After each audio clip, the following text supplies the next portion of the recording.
जय श्री राम। शंखनाद में आपका स्वागत है। उद्धव ठाकरे आखिरकार अब खुलकर जनाब उद्धव बनकर सामने आ गए हैं।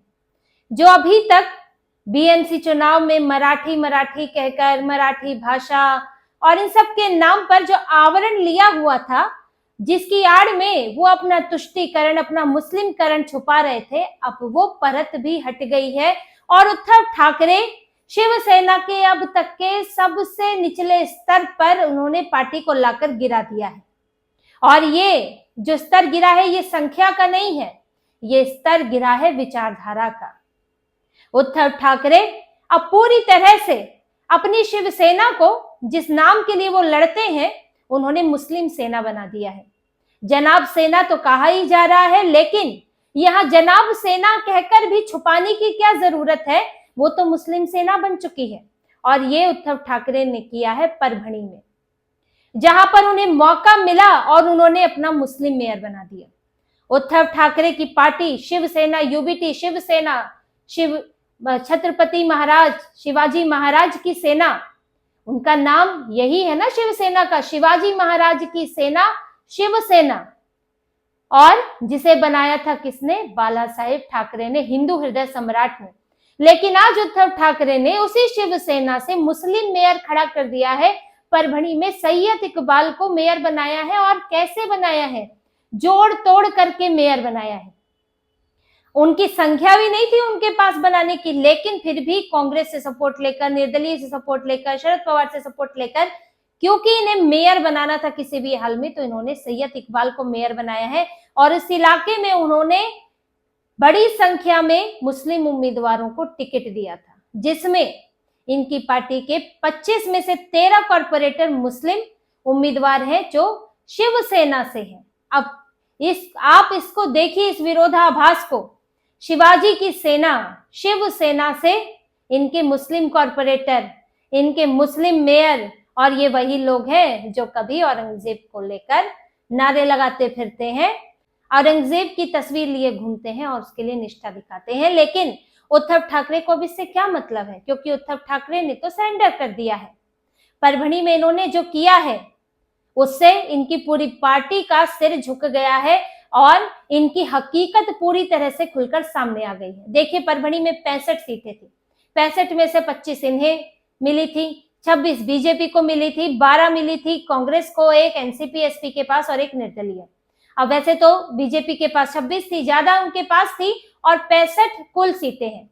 अब इसमें आपको चाहिए बहुमत के लिए, अब ना तो कोई किसी के पास भी बहुमत नहीं था, बटा हुआ था, तो इनको चाहिए था कि हम बनाए अपना उम्मीदवार, तो इन्होंने सबको मिलाया गठबंधन, 39 वोटों से इनके सैयद इकबाल जीत गए। लेकिन देखिए, बात सिर्फ मुस्लिम मेयर बनना नहीं है कि आपने किसी मुस्लिम को मेयर बना दिया। मुस्लिम मेयर तो अब मालेगांव में भी बन गया, और मुस्लिम मेयर तो उन जगहों पर आराम से बन जाएगा जहां पर मुसलमानों की आबादी अच्छी खासी है। लेकिन बात यह है कि उस शिवसेना से मुस्लिम मेयर बना है जिस शिवसेना ने कभी यहाँ पर हिंदुओं को एकजुट किया था। उद्धव ठाकरे ने अपने इतिहास को भी तिलांजलि दे दी है। 1960 में शिवसेना बनी, परभणी में शिवसेना ने कदम रखा और परभणी को अपना गढ़ बना लिया। 1980 से 90 के दशक में यह हिंदुओं को एकजुट किया। इस इलाके में लगभग 42% मुस्लिम आबादी है, इसलिए यहाँ पर हिंदुओं को एकजुट करके शिवसेना ने अपने लिए जगह बनाई। और एकजुट करने की इसलिए जरूरत पड़ी क्योंकि दूसरा पक्ष तो पहले ही एकजुट था, और वो एकजुट होकर और हिंदू अपना वोट बांट कर वहां पर उनके हितों में फैसले दे रहा था, तो इन्होंने वहां पर हिंदुओं को एकजुट किया। और क्या नारा दिया? खान या बाण। और बाण क्या था? शिवसेना का चुनाव चिन्ह। बाला साहेब ठाकरे के दौर में खान या बाण का नारा दिया गया था परभणी में, और इस नारे ने हिंदुओं में ऐसा जोश भरा, हिंदुओं को इस तरह एकजुट किया कि फिर शिवसेना के हेमंत बोबड़े ने कांग्रेस के शमीम अहमद को हरा दिया। जो फाइट थी वो शिवसेना और कांग्रेस के बीच हुआ करती थी, और कांग्रेस तो लंबे समय से मुस्लिम पार्टी बन चुकी है, उद्धव ठाकरे नए नए बने हैं। तो कांग्रेस यहां बनाती है मुस्लिम मेयर, तो उसमें तो कोई हैरानी नहीं होती। लेकिन शिवसेना कभी खान या बाण का नारा देकर आई थी परभणी में, लेकिन आज आप हाल देख लीजिए कैसे सिर के बल उलटकर गुलाटियां खा रहे हैं उद्धव ठाकरे, और पहुंच गए हैं कहां? मुसलमानों के चरणों में। जब चुनाव हुआ, इन्होंने कई मुस्लिम उम्मीदवार परभणी नगर निगम में उतारे। इसके बाद यहाँ पर संजय जाधव, इनके नेता, उन्होंने मुस्लिम इलाकों में खूब प्रचार किया शिवसेना के लिए, यूबीटी के लिए, कि उद्धव ठाकरे तो आप ही के हितैषी हैं, जनाब उद्धव ठाकरे अब वो हो चुके हैं और वो आप ही का मेयर बनेगा। तरह तरह के वादे इन्होंने किए वहां जाकर, ताकि कांग्रेस को वोट ना मिले, हमें वोट मिले। और मुसलमानों ने इन्हें वोट दिया और इसलिए उद्धव ठाकरे ने कांग्रेस के साथ मिलकर अपना मुस्लिम मेयर बना दिया। कांग्रेस ने डिप्टी मेयर बनाया, लेकिन डिप्टी मेयर उनके गणेश देशमुख हैं। उन्होंने अपना कोई मुस्लिम उम्मीदवार डिप्टी मेयर नहीं बनाया, लेकिन उद्धव ठाकरे को बनाना था। और क्यों बनाना था? क्योंकि आपने वोट मुसलमानों से लिया है, वहां पर आपको हिंदुओं का वोट नहीं मिला है, क्योंकि हिंदुओं से तो आप धोखेबाजी कर चुके हैं। तभी कर चुके थे जब आपने महाविकास आघाड़ी का हाथ थामा, कांग्रेस के साथ आए और आपने हिंदुत्ववादी पार्टी से अलग हुए और हिंदुत्व भी छोड़ दिया। आप तुष्टीकरण करने लगे, वक्फ बोर्ड संशोधन बिल का आपने विरोध किया, आपने श्री राम मंदिर का विरोध किया, तो आपका तुष्टीकरण शुरू हो गया था। आपका बीजेपी से अलग होना बात नहीं थी, बात ये थी कि आपने हिंदुत्व की विचारधारा छोड़ दी।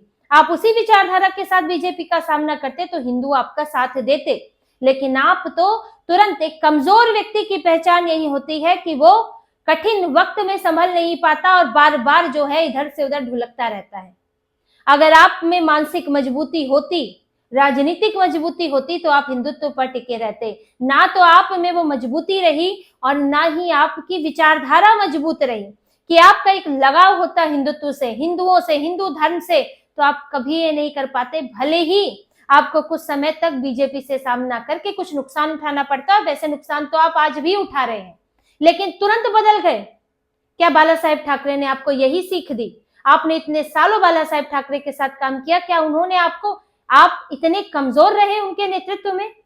बाला साहेब ठाकरे का अंश मात्र भी आपके अंदर विचार नहीं है, अंश मात्र का, कि आप हिंदुत्व पर टिक नहीं पाए और आज आपने परभणी में उनकी विरासत को खत्म कर दिया। बाला साहेब ठाकरे की बनाई हुई विरासत को खत्म कर दिया और एक मुस्लिम मेयर आपने बना दिया। और उस पर भी देखिए कि ये तो सर्वधर्म समभाव का उदाहरण है।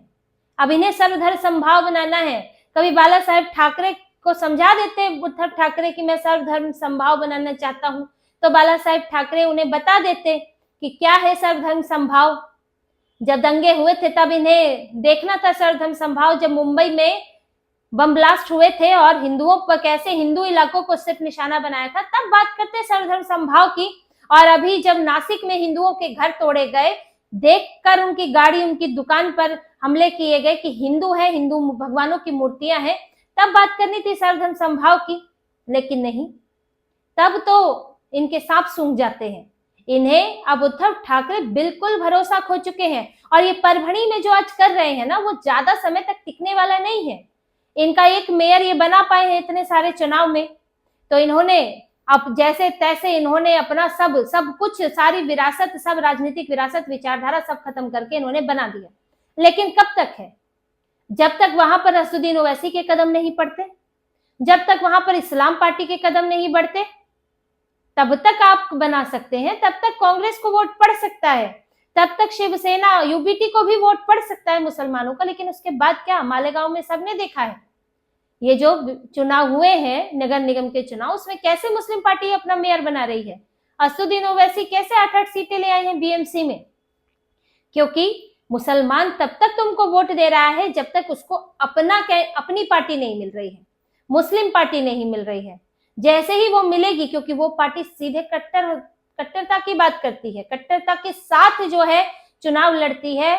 इनकी उम्मीदवारें पूरा बुर्का पहनकर मैदान में निकलती हैं और तरह तरह के ऐसे हिंदू विरोधी बयान भी दिए जाते हैं और मुसलमानों को खुश करने के लिए कट्टर बयान दिए जाते हैं, जिसके आगे उद्धव ठाकरे का ये सॉफ्ट नहीं चलेगा, सॉफ्ट तुष्टीकरण, ये तुष्टीकरण नहीं चलेगा। उनको पूरी तरह से मुस्लिमकरण चाहिए होगा। यही हाल कांग्रेस का है। आखिर कांग्रेस कैसे हार रही है? क्यों नहीं राजद को वोट मिला सीमांचल में? क्यों नहीं यहां पर बीएमसी में उद्धव ठाकरे को मुसलमानों का वोट मिला बड़ी संख्या में और कांग्रेस को मिला? उसकी वजह यही है। तो आप तब तक चरणों में गिरे रह सकते हैं और कुछ पा सकते हैं जब तक वहां पर मुस्लिम पार्टियां नहीं आती है।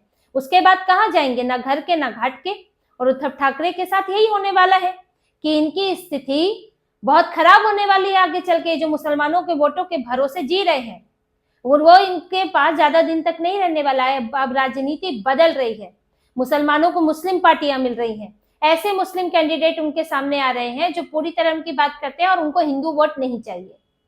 उद्धव ठाकरे को चाहिए कुछ हद तक हिंदू वोट, कांग्रेस को भी कुछ हद तक हिंदू वोट चाहिए, लेकिन ना ओवैसी को हिंदू वोट चाहिए, ना इस्लाम पार्टी को चाहिए।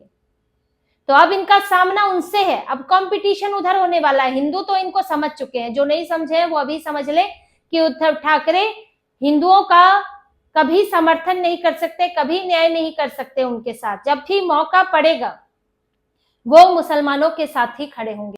अब जो किया है तो शब्दों के बाण झेल रहे हैं। एकनाथ शिंदे ने तो साफ बोल दिया कि जो बीएमसी में नहीं कर पाए वो परभणी में कर दिया। बीएमसी में ही मुस्लिम मेयर बनाना चाहते थे, क्योंकि इनके बड़ा आधार इनको मुस्लिम वोटों का रहता। अगर इनकी इतनी सीटें आ जाती तो ये मुस्लिम मेयर बनाते। इसीलिए ये बार बार कह रहे थे राज ठाकरे की नहीं मुसलमान भी मराठी होता है, मुसलमान भी मराठी होता है। तो आप मुंबई में नहीं जीत पाए, मुंबई में मुस्लिम मेयर नहीं बना पाए, तो परभणी में बना दिया। तो ये उद्धव ठाकरे पे आप भरोसा भी नहीं कर सकते, वो बना भी देते मुस्लिम मेयर, क्योंकि वो मजबूत नहीं है। एक तो राजनीतिक तौर पर उनकी पार्टी बर्बाद है, दूसरा वैचारिक तौर पर भी वो मजबूत नहीं है। और राज ठाकरे ने भी कुछ ऐसा ही दिखा दिया है कि वो जो बड़े तेवर दिखाते थे बाला साहेब ठाकरे की तरह, लेकिन विचार में उनकी भी कमजोरी साफ दिख गई है इस बार के चुनाव में। तो ये दोनों भाई हिंदुओं का भरोसा खो चुके हैं। मुसलमान कुछ हद तक अभी इनको वोट दे देते हैं, क्योंकि उन्हें अपनी पार्टी नहीं मिल रही है, और कांग्रेस भी जहां कमजोर पड़ जाती है तो वहां मिल जाता है, वरना इनको दोनों तरफ से ही इनकी हालत खराब होने वाली है। और महाराष्ट्र की राजनीति में तो ये बिल्कुल अब हाशिए पर पड़े हुए हैं। तो इसी तरह की और खबरें और विश्लेषण आपके लिए लाते रहेंगे, हमसे जुड़े रहिए, सब्सक्राइब कीजिए, कमेंट कीजिए। बहुत बहुत धन्यवाद। जय श्री राम।